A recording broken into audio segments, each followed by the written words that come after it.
It's just always something. And that fan base doesn't want always something. I think there's a few power brokers that might be the drama. There's a few influential voices around the program that might be the drama, that might ply their trade in drama. But that's not what the masses want. At least not the ones that I know. And like I said, I went down there and over the course of a week and got to meet really great people who I talked to about the program, and I still keep in contact with some of them. And I never got the sense that they were all about wanting to be Real Housewives of Knoxville. But that's what this was constantly, and they were just kind of like always sighing. Yeah, Vol football. Yep. And it's a cycle that's hard to break when you're in it, but you have to. You have to step back and say, we're not doing this anymore.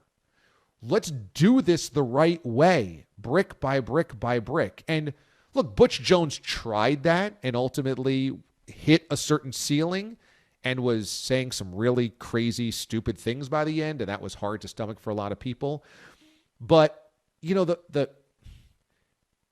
it's not going to be sexy to hire this next coach, but it shouldn't be. And what you should be steeling yourself for is a 5-year slow growth. And you don't want to think about yourself as Kentucky football, but you might have to think about how Kentucky football fixed this. And it was, okay, Mark Stoops comes in, and we don't expect to be great in year 1, 2, or 3. Hopefully this is a 10-year cycle and not a 3-year burnout cycle. And Tennessee football has a lot more history than Kentucky football. But there is evidence around the SEC that, you know, if you just go for the big splash, you could win for a couple of years, but it's going to end up in disaster. I mean, look at Ole Miss and Hugh Freeze.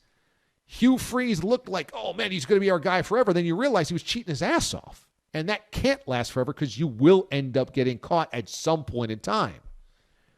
You need somebody that's going to be there long term. And at Tennessee, you can do that. Like, that's not necessarily a stepping stone job. Ole Miss can be and usually is, but Tennessee doesn't have to be. You can win a national championship at Tennessee. It wasn't that long ago, a little over 20 years, and you did it without Peyton Manning. You know, Peyton Manning was knocking on the door every single year of an SEC championship game, just couldn't get through Florida. It's a good job except for the drama.